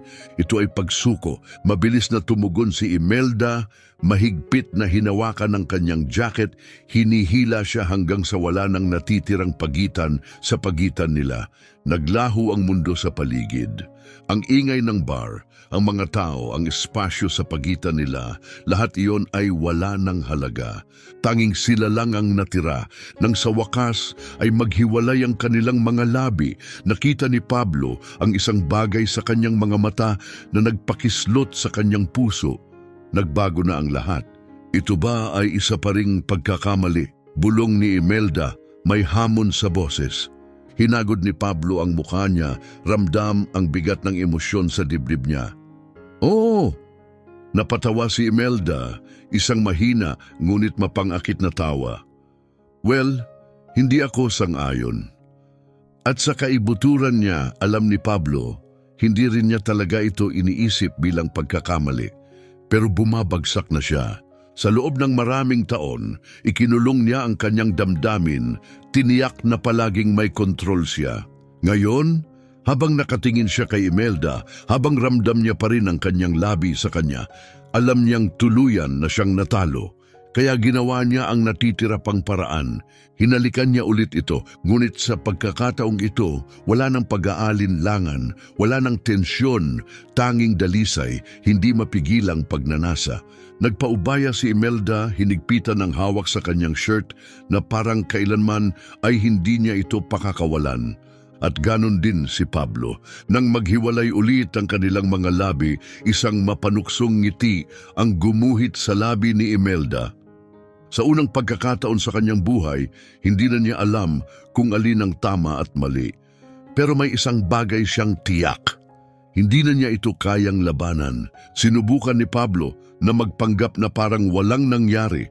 Pinanatili niya ang kanyang distansya, pilit ipinakita na siya pa rin ang CEO na laging may kontrol.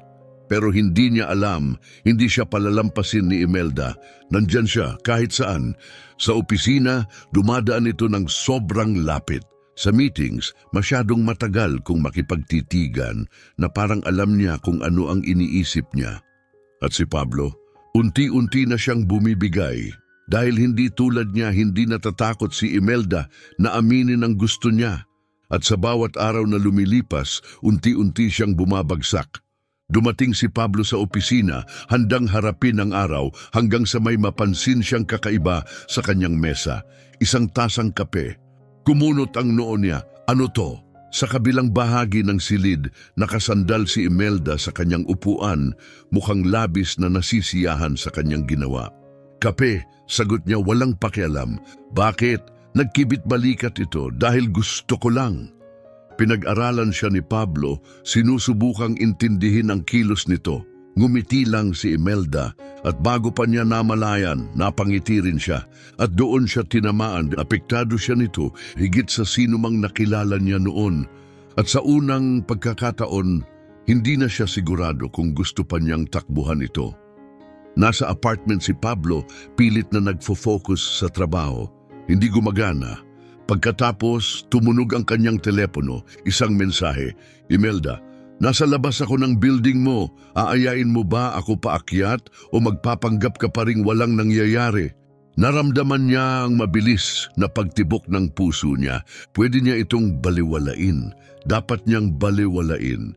Pero bago pa siya makapag-isip, gumalaw na ang kanyang mga daliri. Pablo, umakyat ka. Ilang minuto lang may mahinang katok sa kanyang pinto. Nang binuksan niya ito, nandoon si Imelda nakapamewang, may pilyong ngiti sa labi. Suot niya ang simpleng jeans at isang itim na pangitaas, walang anumang kapansin-pansin. Pero para kay Pablo, hindi pa siya kailanman naging ganito kaganda. Hindi ka naman pala ganun kahirap basagin, bulong ni Imelda habang pumapasok. Hindi sumagot si Pablo. Pinanood niya lang ito. Alam na niya kung ano ang mangyayari. At sa wakas, ginawa niya ang matagal na niyang gustong gawin mula pa noong una silang magkita. Hinila niya ito at hinalikan. Sa pagkakataong ito, wala nang pag-aalinlangan, wala nang pagdadalawang isip. Tanging init, intensidad at ang matalim na katotohanan sa pagitan nila. Lumalim ang halik, naging mas mapusok, isang saglit na pagbuhos ng lahat ng hindi nila masabi. Hinila ni Pablo ang baywang ni Imelda, pinagdikit ang kanilang mga katawan hanggang sa wala nang natitirang espasyo. At si Imelda, sumabay siya sa bawat galaw niya, mahigpit ang hawak sa kanyang shirt na parang kailanman ay hindi siya pakakawalan. Tahimik ang kanyang apartment pero ang hangin sa pagitan nila ay nag-aapoy. Dapat niyang itigil ito. Pero hindi niya kaya, hindi kung ganito ang pakiramdam nito, hindi kung ang paraan ng pagkapit ni Imelda sa kanya ay parang siya lang ang mahalaga. At sa unang pagkakataon, sa maraming taon, hindi na mahalaga kay Pablo Perez ang kontrol. Ang mahalaga lang si Imelda. Nang dumaan ang mga daliri ni Imelda sa dibdib ni Pablo, bahagyang sumasayad sa mga butones ng kanyang polo, bigla siyang umatras. Otomatiko, instinktibo, parang siya'y nakuryente na paatras si Imelda halatang naguguluhan. Anong problema? Hinagod ni Pablo ang kanyang buhok, malalim na huminga, pilit hinahanap ang tamang salita, pero wala siyang mahagilap. Hindi pa siya handa. Pinagmasdan siya ni Imelda, saka nag-krus ang mga braso. Pablo, gusto mo ba akong umalis? Ang ideya na lalabas siya sa pintong iyon ay nagdulot ng kakaibang sakit sa dibdib niya. Ayaw niyang umalis siya, pero hindi rin niya alam kung paano magpatuloy, kaya ginawa niya ang tanging alam niyang paraan. Sa tingin ko, isa itong pagkakamali. Katahimikan, hindi gumalaw si Imelda. Pagkatapos, isang mapait na tawa ang lumabas mula sa kanyang labi. Pagkakamali? Seryoso ka, Pablo? Hindi siya sumagot. Umiling si Imelda, may bahagyang lungkot sa mga mata. Dapat inasahan ko na to. Lagi mong ginagawa to, hindi ba? Kapag may isang bagay na hindi mo na kayang kontrolin, tinutulak mo palayo. Hindi siya nakipagtalo dahil tama siya. Kinuha ni Imelda ang kanyang bag at tumungo sa pinto, ngunit bago siya lumabas, muli siyang lumingon. Hindi mo kayang takbuhan to habang buhay, Pablo. At saka siya umalis. At sa unang pagkakataon, habang nakatayo sa tahimik at malamig na apartment niya, pakiramdam ni Pablo ay nawala siya. Kung dati ay iniiwasan lang niya si Imelda, ngayon parang isa na siyang multo sa sarili niyang opisina. Iniwasan niya ito sa abot ng kanyang makakaya. Kapag sumakay siya sa elevator at nandoon si Imelda, agad siyang lumalabas bago pa sumara ang pinto. Kapag pumasok ito sa conference room, bigla siyang nakakahanap ng dahilan para umalis. Pero alam niyang hindi ito magtatagal magpakailanman at tama siya. Papalabas na siya ng opisina, ramdam ang bigat ng pagod sa kanyang katawan. At doon niya siya nakita, si Imelda, nakatayo sa tabi ng kanyang sasakyan nakapamewang naghihintay. Pwede pa siyang bumalik sa loob, magkunwaring hindi siya napansin, pero alam niyang hindi siya basta-basta titigilan ni Imelda. Bumuntong hininga siya at lumapit. Imelda, anong ginagawa mo rito? Walang pag-aalinlangan siyang sumagot. Naghihintay na itigil mo ang pagiging tanga mo. Nanigas ang ekspresyon niya. Hindi ito ganun kasimple. Napakasimple lang nito, Pablo. Ikaw lang ang nagpapahirap. Binuksan ni Pablo ang pinto ng sasakyan, ngunit bago pa niya ito mabuksan, nang tuluyan, ipinatong ni Imelda ang kamay niya sa ibabaw ng kamay niya. Ang dampi nito, banayad, ngunit parang kuryenteng dumaloy sa kanyang balat. Napahinto siya, lumapit pa si Imelda. Sabihin mo ang totoo, Pablo. Sinubukan niyang umatras, pero hindi siya binitiwan ni Imelda. Mahigpit ang hawak nito at matibay ang tinig. Gusto mo ba ako? Oo o hindi? Pumikit si Pablo sandali. Pagkatapos dahan-dahang huminga at sinabi ang totoo. Oo, mabagal nang ngumiti si Imelda. Kung ganon tigilan mo na ang pagtakbo. Nagtagpo ang kanilang mga mata at naramdaman ni Pablo ang bigat ng sandali. Paano kung sirain ko ang lahat? Napatawa si Imelda, banayad ngunit puno ng tiwala. Ginagawa mo na. Huminga ng malalim si Pablo at saka gumawa siya ng desisyon, hinila niya siya sa isang halik. At sa pagkakataong ito, hindi siya umatras. Walang pag-aalinlangan, walang takot, walang pader na naghihiwalay sa kanila. Ito ay puro, matindi, isang matagal nang pinipigilang damdamin. Mabilis na tumugon si Imelda, mahigpit na hinawakan ng kanyang kwelyo, parang sa wakas ay nakuha niya ang matagal na niyang gusto. At pagkatapos, dumagundong ang kulog sa malayo. Naghiwalay sila, sapat lang upang tumingin sa langit. Napatawa si Imelda, bahagyang hinahabol ang hininga pero hindi pa rin bumibitaw sa kanya. Mukhang gusto ng universo na gawing mas dramatic ang eksenang to. Tumingala si Pablo, pinagmamasdan ang makapal na ulap sa itaas. At saka siya muling nagdesisyon. Sumakay ka sa kotse. Tinitigan siya ni Imelda saglit bago itong ngumiti at sumunod. Sa unang ilang minuto tahimik lang sila. Nakapamewang si Imelda, pinagmamasdan siya, hinihintay na siya ang unang magsalita. Si Pablo naman, pilit pa ring iniintindi kung ano ang nangyari. Hinalikan niya ito at ngayong pagkakataon, hindi na niya kayang magpanggap na pagkakamali iyon. Dahil hindi, ito lang ang bagay na tama sa matagal na panahon. Umayos ng upo si Imelda. So, ito na ba yung parte kung saan tatakbo ka ulit? Tumingin si Pablo sa kanya.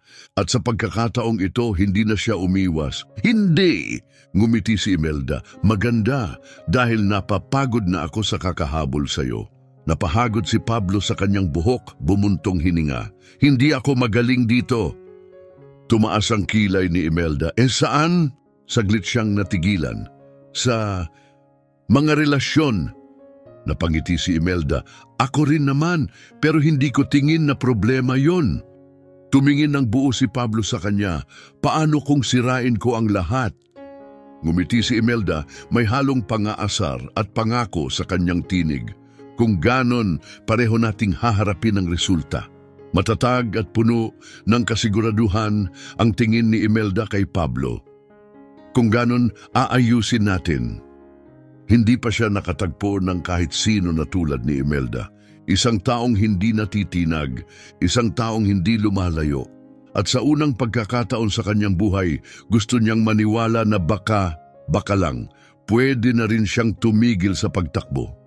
Sila pa rin sina Pablo Perez at Imelda Suarez, CEO at assistant, amo at empleyado. Pero ngayon, may higit pa roon. Nagtagal ang kanilang mga tinginan. Ang kanilang mga haplos kahit banayad ay nangyayari ng mas madalas.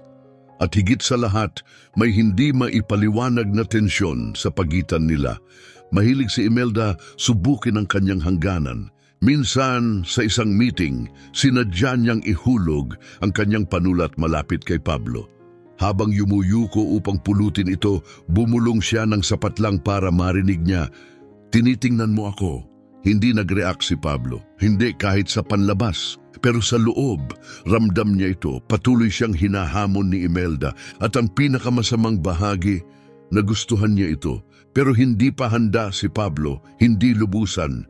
Itinago niya ang kanilang relasyon, hindi niya ito inamin, hindi niya ito ginawang opisyal. At napansin iyon ni Imelda. Biyernes ng gabi, hapunan sa kanyang apartment, doon na siya tuluyang hinarap ni Imelda. "Hanggang kailan nating gagawin to?" Tanong niya habang inilalapag ang tinidor. Kumunot ang noo ni Pablo. "Anong ibig mong sabihin?" Nagtiklop si Imelda ng mga braso. "Alam mo kung ano ang tinutukoy ko.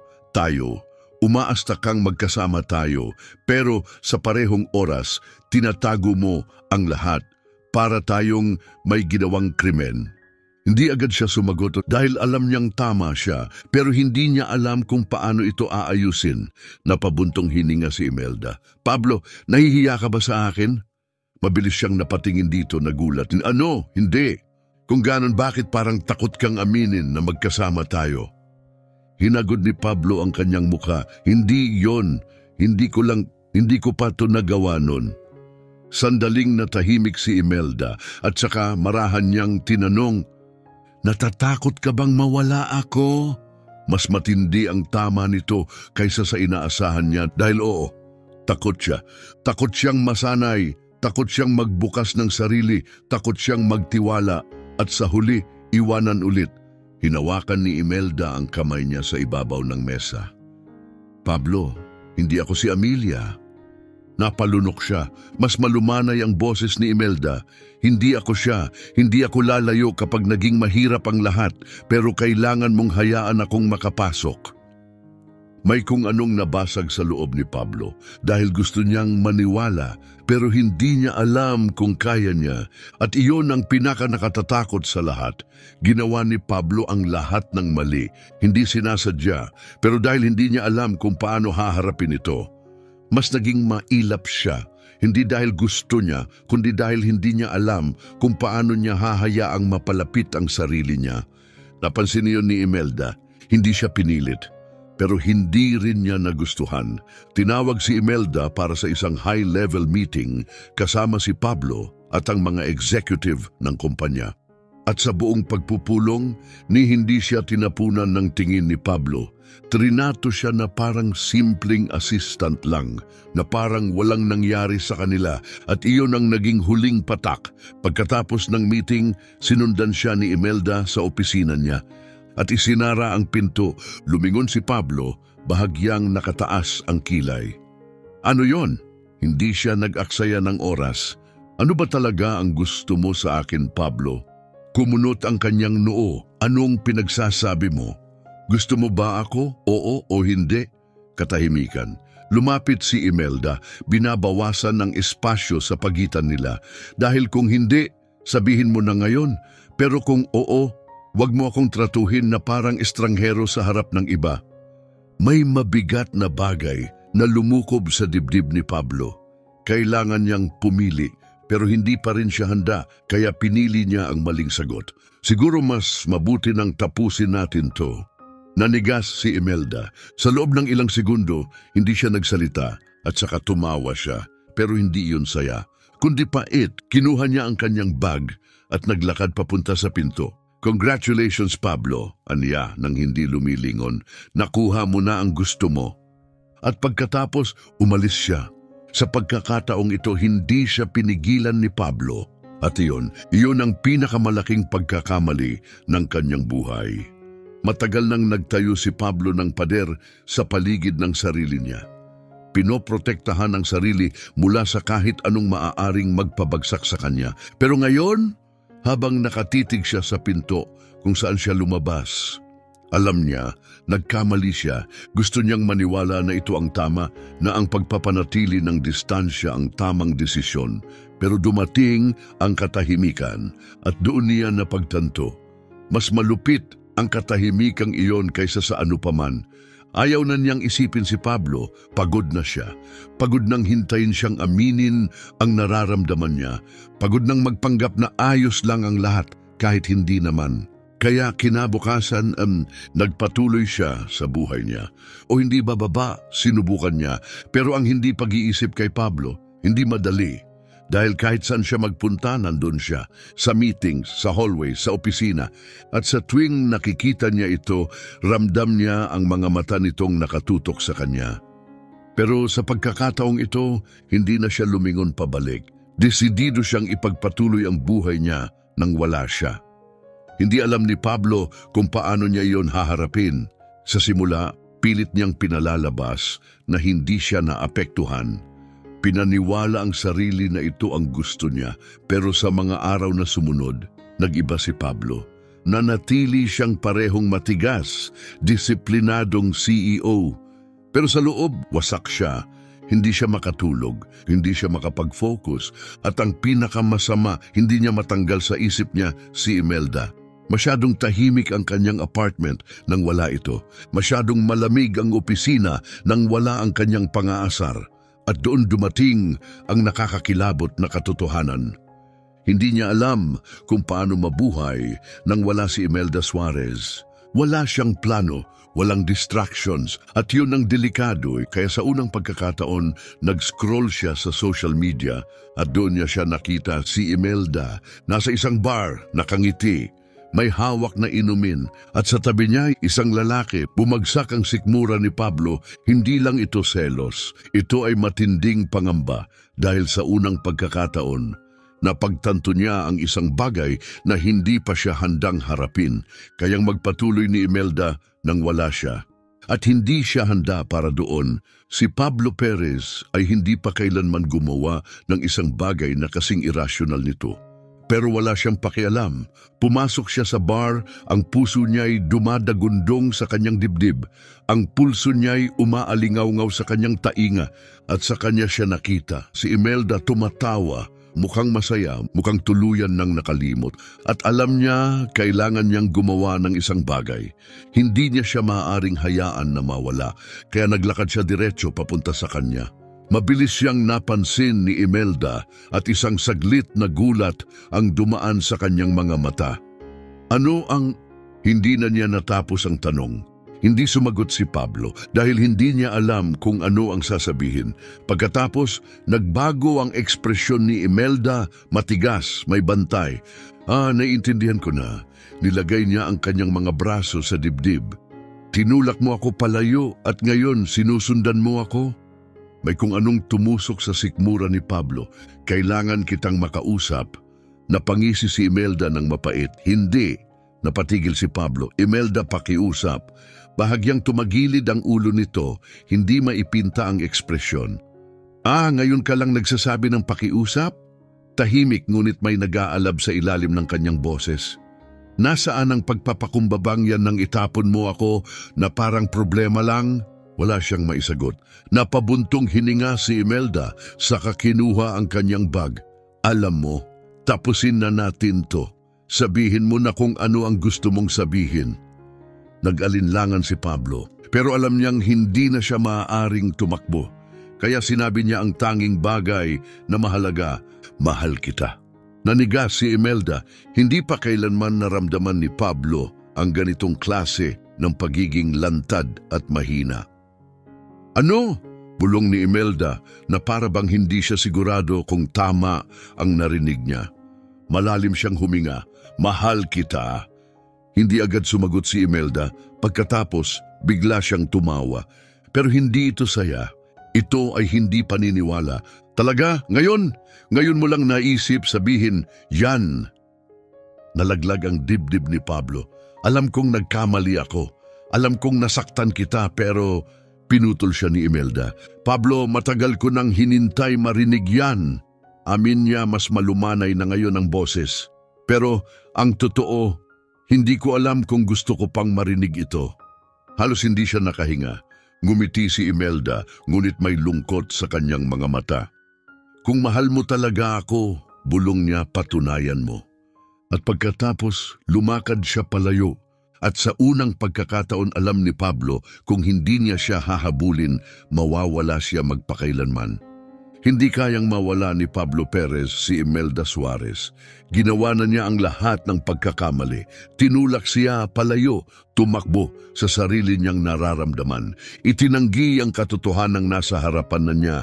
Pero habang pinapanood niya itong lumabas ng bar at alam niyang maaaring tuluyan na siyang mawala, isang nakakakilabot na katotohanan ang bumagsak sa kanya. Hindi siya mabubuhay nang wala ito. Si Imelda Suarez ang tanging bagay sa kanyang buhay na may kabuluhan at kailangan niyang patunayan iyon.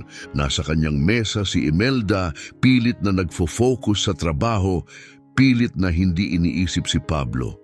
At saka, narinig niya ito, isang gulo, mga bulungan, mga matang bumaling sa direksyon ng ingay, mga cellphone na itinaas, mga taong nagre-record, kumunot ang kanyang noo. Anong nangyayari? Si Max na nakatingin sa hallway ay pilyong ngumisi, mukhang nabaliw na ang boss mo. Bago pa siya makatanong, biglang lumitaw si Pablo Perez. Pero hindi tulad ng dati, walang matikas na suit, walang intimidating na presensya, nakaapak siya. Ang kanyang polo ay kalahating bukas, ang kanyang kurbata ay gusot, at ang kanyang buong anyo ay parang hindi natulog. At sa kanyang mga kamay, isang napakalaking buket ng bulaklak. Halos mabulunan si Imelda sa kanyang kape. Mukhang kinakabahan si Pablo. Hindi komportable, pero hindi siya huminto. Dire-diretso siyang naglakad.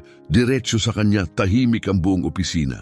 Ramdam ni Imelda ang bilis ng tibok ng kanyang puso nang huminto si Pablo sa harapan niya at pagkatapos, lumuhod siya. Isang kolektibong paghinga ang narinig sa paligid. Nanlaki ang mga mata ni Imelda. Si Pablo Perez ay hindi kailanman naging ganito kahina at gayunpaman narito siya. Nakaluhod para sa kanya, malalim ang kanyang paghinga. Imelda Suarez, matibay ang boses niya pero may halong isang bagay na hindi karaniwan. Katotohanan, isa akong hangal, isang ganap absolutong hangal. May isang taong bumulong sa likod, totoo yan. Masamang tumingin si Pablo sa direksyon ng ingay. Pagkatapos, bumaling siya pabalik kay Imelda. Tumakbo ako dahil natakot ako, dahil hindi ko pa naramdaman ang ganito noon. Dahil ikaw, hindi sigurado si Imelda kung panaginip lang ba ito. Pero hindi siya tumigil. Pinaramdam mo sa akin ang lahat. May sumabay na aw mula sa ilang empleyado. Malalim na huminga si Pablo at ngayon ayoko nang tumakbo. Ayoko nang gumising sa umaga na wala ka sa buhay ko. Dahil kung wala ka, walang saysay ang lahat. At saka, ipinagapang niya ang kanyang kamay sa bulsa. At hinugot ang isang maliit na kahon. Nanlaki ang mga mata ni Imelda, sumabog ang opisina sa mga bulungan. Binuksan ni Pablo ang kahon. At sa ilalim ng ilaw ng opisina, kumislap ang isang singsing.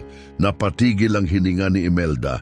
Nanginginig ang kamay ni Pablo, ngunit ang boses niya ay matatag. Hindi ito tungkol sa negosyo, hindi ito tungkol sa logic, hindi ito tungkol sa kung ano ang may saysay sa papel. Nilunok niya ang kaba, ito ay tungkol sa iyo at ako. Lahat ng tao sa opisina ay nag-aabang, walang kumikilos. Muling tiningnan siya ni Pablo at saka tinanong ang kaisa-isang tanong na labis niyang kinatatakutan. Imelda, papayag ka bang pakasalan ako? Sa loob ng kahon, isang makinang na diamond ring ang kumikislap sa ilalim ng ilaw ng opisina. Tumingala si Pablo kay Imelda, kinakabahan, ngunit may isang bihirang ngiti, isang hindi pantay, ngunit totoo, ang gumuhit sa kanyang labi. Kaya Imelda Suarez, anya mas matatag ang boses kaysa sa kanyang nararamdaman. Papayag ka bang pakasalan ako at tiisin ako habang buhay, kahit na ako ang pinakamatigas ang ulo at imposibleng tao sa mundo? Sumabog ang opisina, mga bulungan, mga daing ng gulat, may tumawa At mula sa kabilang dulo ng silid, isang mahabang sipol ang pinakawalan ni Max. Lahat ng emosyon ay bumagsak kay Imelda ng sabay-sabay. Ang bigat ng sandaling ito, ang kabaliwan nito, ang perpeksyon nito. At pagkatapos, tumawa siya. Dahil siyempre, si Pablo Perez ay magpo-propose ng ganito. Dramatic, magulo, ganap na kakaiba sa lalaking matagal nang tumatakbo mula sa kanyang nararamdaman. Tiningnan niya ito, nakaluhod sa harapan niya at naramdaman niyang bumaha ang init sa kanyang dibdib. Kaya ibinigay niya ang tanging sagot na nararapat. Siyempre, papakasalan kita, tanga ka! Napatawa si Pablo, halos hindi makapaniwala, kinuha ang singsing at marahang isinuot ito sa kanyang daliri. At sa sandaling tumingin siya ulit sa kanya, hinalikan niya siya doon mismo sa gitna ng opisina, sa harap ng lahat at walang sino man ang nakakita kay Pablo Perez na ganito kasaya noon. Hindi pa rin makapaniwala si Imelda. Nakatayo siya sa harap ng salamin. Ang kanyang puting wedding dress ay bumabalot sa kanya na parang isang panaginip. Ikakasal siya kay Pablo Perez. Kung may nagsabi sa kanya nito ilang buwan na ang nakalipas, tatawanan lang niya sila. Pero ngayon, habang tinitingnan ang sarili sa salamin, ramdam ang bigat ng sandali. Alam niya ang lahat ng nangyari ay tama. Dahan-dahang bumukas ang pinto at pumasok si Max, may pilyong ngiti sa labi. Handa ka na ba? Tumingin si Imelda sa kanya sa salamin, huminga ng malalim at ngumiti, higit pa sa dati. Sa altar, hindi pa kailanman naging ganito kabalisa si Pablo Perez sa buong buhay niya. Mga board meetings, multibilyong dolyar na kasunduan, mga negosasyong may matataas na pusta. Walang kahit ano ang maihahambing dito.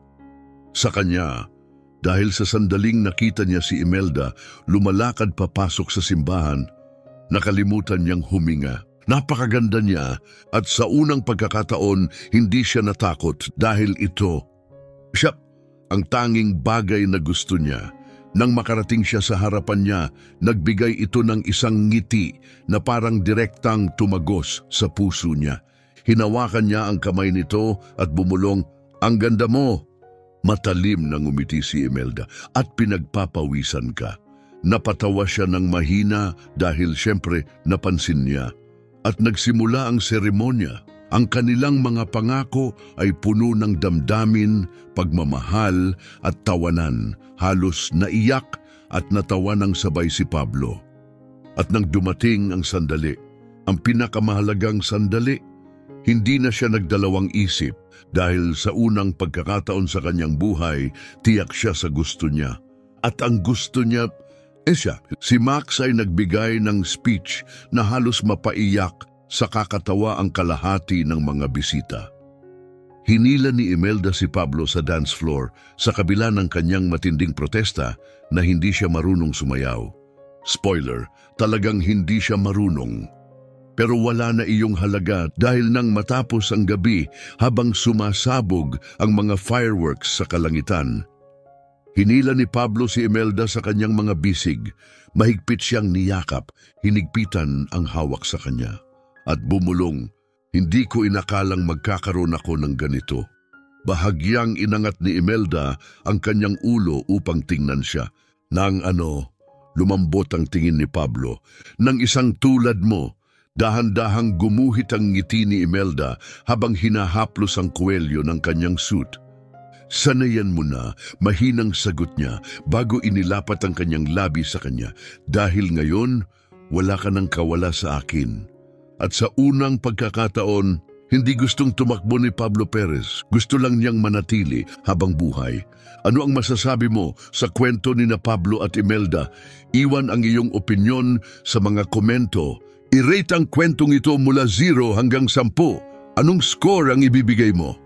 At huwag kalimutang mag-subscribe sa channel, i-on ang notifications at tingnan pa ang iba pang kwentong puno ng emosyon sa pamamagitan ng pag-click dito sa final screen.